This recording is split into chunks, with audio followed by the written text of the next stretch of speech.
আচ্ছা, আমি যদি বলি যে যাদের পটল খেতে একেবারে ভালো লাগে না ঠিক আমার মতো তাদেরও কিন্তু এই রেসিপিটা ফেভারিট হয়ে দাঁড়াবে।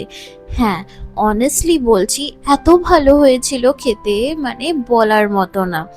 আর পরশুদিন তো মা বাড়িতেই বানিয়েছিল এটা, তাই ভাবলাম যে না, এইটা তো শেয়ার করতেই হবে, কারণ আমার মতো অনেকেই আছো যারা পটল খেতে একবারে ভালোবাসো না, কিন্তু আই বিলিভ এবার থেকে কিন্তু তোমাদের এটা প্রিয় রেসিপি হয়ে দাঁড়াবে। তো বন্ধুরা, welcome back to my channel Payel tasty travels. আর আজকে তোমাদের জন্য একটা সেরা রেসিপি নিয়ে এসেছি। আর এই রেসিপিটার নাম হচ্ছে শাহী বাদাম পটল। আর দেখা যাক তাহলে এটা কিভাবে বানানো হয়। ফার্স্ট অফ অল আমরা কিন্তু কড়াইয়ের মধ্যে সাদা তেল নিয়ে নিচ্ছি। তারপর সাদা তেলটা একটুখানি গরম হলেই কিন্তু এর মধ্যে আমরা জিরে দিয়ে দিচ্ছি। তারপর এর মধ্যে আমরা একটুখানি পোস্ত দিয়ে নেব, আর আমরা কিন্তু বাদাম দিয়ে দিলাম এর মধ্যে। তারপর একটুখানি আমরা এর মধ্যে কাঁচা লঙ্কা কয়েকটা দিয়ে দিলাম।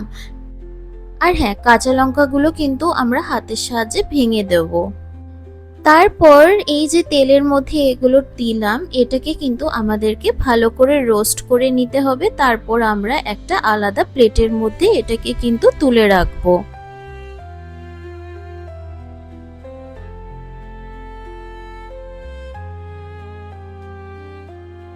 দেখতেই পাচ্ছ যে ভালো করে কিন্তু আমরা রোস্ট করে নিয়েছি। তারপর এটা কিন্তু একটা আলাদা প্লেটের মধ্যে আমরা তুলে রাখলাম।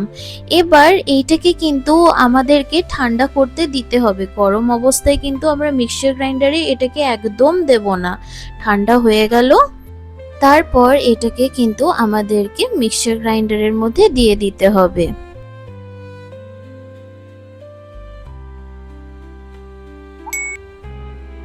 এবার আমরা এর মধ্যে কিন্তু একটুখানি আমরা দইও কিন্তু দিয়ে দিচ্ছি।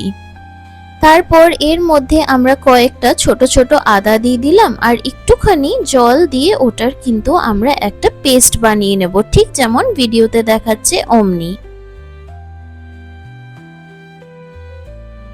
এবার তোমরা যেমন দেখতেই পাচ্ছ যে পটলগুলো কিন্তু আমরা গোটাভাবেই কিন্তু কেটেছি। আর হ্যাঁ, পটলের যে একেবারে টপ আর বটমে কিন্তু আধা করে আমরা এমনভাবে স্লিট করে নিয়েছি যেন মশলাটা ভালো করে ঢোকে। আর আমরা কিন্তু পটলগুলোকে এমনভাবে গোটাই রাখবো।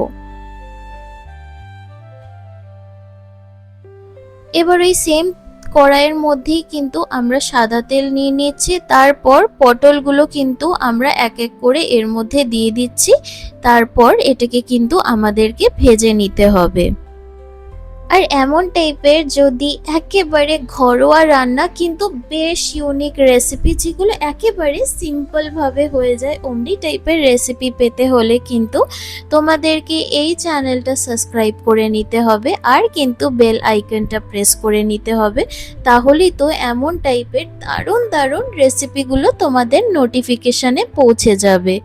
এবার কামিং ব্যাক টু রেসিপি, আমরা কিন্তু এই পটলগুলোর মধ্যে একটুখানি লবণ দিয়ে নিলাম। তারপর আবার কিন্তু এটাকে ভালো করে আমরা নাড়িয়ে চাড়িয়ে নিচ্ছি।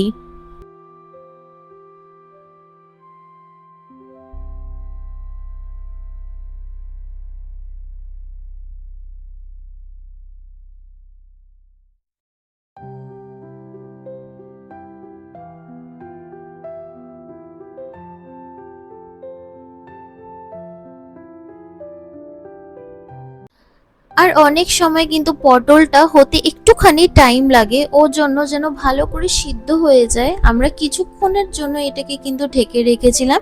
ঢেকে এটাকে আবার কিন্তু আমরা এটাকে ভালো করে ভেজে নিচ্ছি।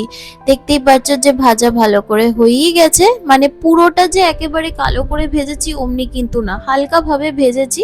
তারপর একটা বাটির মধ্যে নামিয়ে রেখেছি। আবার ওই কড়াইয়ের মধ্যেই কিন্তু আমরা আরেকটুখানি সাদা তেল দিয়ে নিয়েছি। আর জানো, ফ্লেভারটা আরো বেশি ভালো হয় এর মধ্যে আমরা হিং দিয়ে নিয়েছি। আর শুকনো লঙ্কাটাকে কিন্তু আমাদেরকে এমনভাবে কেটে নিতে হবে, আমরা কিন্তু গোটা গোটা ইউজ করব না, কাঁচির সাহায্যে কিন্তু আমরা কেটে নিয়েছি। তারপর যে মিক্সচার গ্রাইন্ডারে আমরা মশলাটা বানিয়ে রেখেছিলাম বাদামের, তো এর মধ্যে কিন্তু আমরা দিয়ে দিলাম। তারপর যা রিমেনিং মশলা ছিল ওর মধ্যে একটুখানি জল দিয়ে নিয়েছিলাম মিক্সচার গ্রাইন্ডারের মধ্যে, পুরো মশলাটা কিন্তু এর মধ্যে আমরা ঢেলে দিয়েছি। তারপর এর মধ্যে আমরা স্বাদ অনুযায়ী লবণ, একটুখানি আমরা চিনি দিয়ে নিয়েছি, আর গরম মশলা কিন্তু এর মধ্যে আমরা দিয়ে এটাকে কিন্তু আমাদেরকে ভালো করে মিক্স করে নিতে হবে।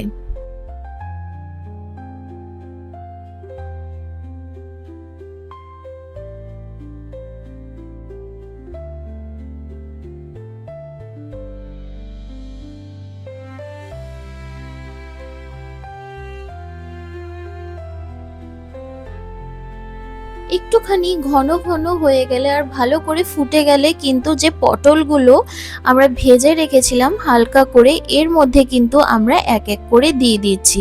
আর ট্রাস্ট মি, আমার অনেস্টলি কিন্তু পটল খেতে সিরিয়াসলি ভালো লাগে না, বাট এই যে এটা মা বানালো আমি জানি না, লাইক এত ভালো হয়েছিল খেতে। আমি কিন্তু এটা খেয়েছিলাম পরোটা দিয়ে।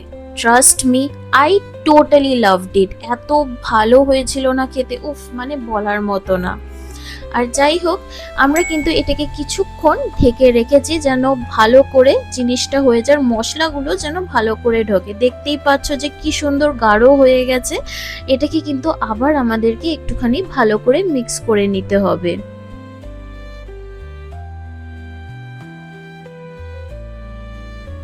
আর হ্যাঁ, এবার কিন্তু এর মধ্যে আমরা 1 চামচ ঘি দিয়ে নেব। এইটা কিন্তু খুবই একটা ইম্পর্টেন্ট স্টেপ।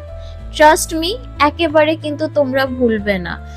ও ভাই, যা লাগে না এই সময়, কারণ আমি তো লিটারালি ভিডিওটা শুটিং করছিলাম, মা বানাচ্ছিল, যা স্মেলটা এই সময় আসছিল না বলার মতো না। দেখতেই পাচ্ছ যে একেবারে কিন্তু মাখা মাখা আমাদেরকে জিনিসটা করে নিতে হবে। আর এই যে দেখতে পাচ্ছ হালকা কেমন ভাবে তেল জিনিসটা যে বেরোচ্ছে, সিরিয়াসলি তার মানে কিন্তু বুঝে যাবে যে তোমাদের এই রেসিপিটা অলমোস্ট ডান। আর আমরা কিন্তু এটাকে একেবারে গ্রেভি রাখবো না, আমাদেরকে কিন্তু জিনিসটা মাখা মাখা করে বানিয়ে দিতে হবে। দেখতেই পাচ্ছ হয়েই গেছে। আর আমাদের এই শাহি বাদাম পটল ইজ টোটালি রেডি। দেখতেই পেলে কি সহজ বানানো, আর অনেস্টলি আই লাভড ইট। আমার এখনই জিভে জল চলে আসছে। So if you like this recipe then please do like and subscribe my channel and press the bell icon for more such amazing recipes.